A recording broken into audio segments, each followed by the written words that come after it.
বিসমিল্লাহির রহমানির রহিম।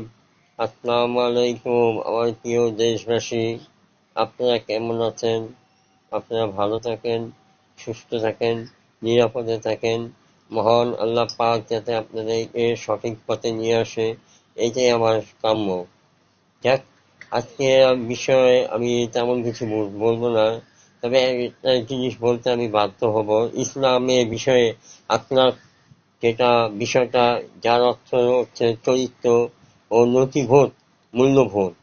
অতএব আমরা সবচেয়ে আপনার দৈনিক মূল্যবোধে এই আদর্শ কাহিনী। সৃষ্টির সেরা জীব হচ্ছে আমরা মানুষ, যেটা আমরা সবাই জানি, আর যেটা স্বাভাবিক।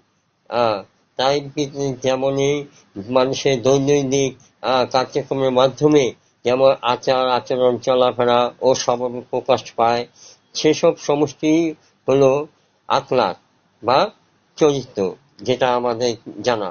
সুন্দর আখলাক ও নৈতিকবোধ মানব জীবনে খুবই একটা গুরুত্বপূর্ণ, যেটা সবার একটা জানা প্রয়োজন। এবং বিশেষ করে যারা আমরা ইসলাম বিষয়ে আছি, তারা অবশ্যই বিষয়টা অজানা কিছুই নয়। যাক, আল্লাহ পাক এই দুনিয়াটা মহিমা তৈরি করতে খুব সুন্দর করে, এবং সৃষ্টির সেরা জীব হিসাবে, মাখলুকাত হিসাবে আমরা আদম সন্তানকে একটা বিশ্বে একটা পরিচয় দিয়েছে, যা আপনার সুন্দর নৈতিক মূল্যবোধ বিষয়ে, যেটা মানুষের দৈনন্দিন কার্যকলাপের মাধ্যমে যেসব উত্তম আচার আচরণ চলাচল স্বভাব প্রকাশ পায়, যেসব সমস্ত উত্তম চরিত্র বলা হয়, যেমন সত্য কথা বলা, মিথ্যাকে আশ্রয় দেওয়া না, সঠিক পথে চলা, এবং পরস্পরের মাতা পিতা ইত্যাদি কার্যকলাপের সাথে জড়িত, আর পিতা মাতার সম্পর্ক, ছাত্র শিক্ষকের সম্পর্ক, সমাজের নৈতিকতার সম্পর্ক, ইত্যাদি ইত্যাদি বিষয় যেটা চরিত্রের মধ্যে আপনার অবশ্যই আসে। আমার মানুষের সব চারদিকে বৈশিষ্ট্য ভালো, ভালো বলা হয়, যেমন এর সাথে মানব চরিত্রে এমন কিছু আছে যেটা অপছন্দ, অনির্ণয়ময়, যেটা আমাদের থেকে ইসলাম বঞ্চিত করে, আর সেই দিকটা আমাদেরকে খেয়াল রাখতে হবে। মানব চরিত্রে এইসব নিন্দনীয় অসম্ভবগুলো চরিত্র গুলো আত্মকে নিয়ন্ত্রণ আনতে পারে না, সেগুলো পরে বেজাত।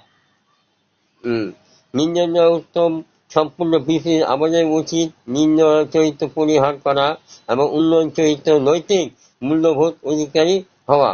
যেমন আমরা সঠিক ভালো আচরণ থেকে কিছু আলোচনা করতে পারি।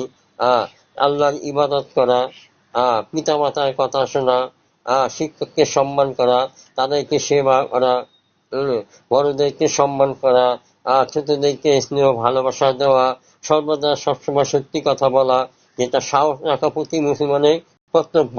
সৃষ্টি হিসেবে বা জাতীয় সম্পদ রক্ষা করা, উনি কিছু যেমন অপচয় যেমন না করতে পারি, যাতে এবং সবচেয়ে মন্দ আচরণের ক্ষেত্রে সাথে যোগ্য থাকে।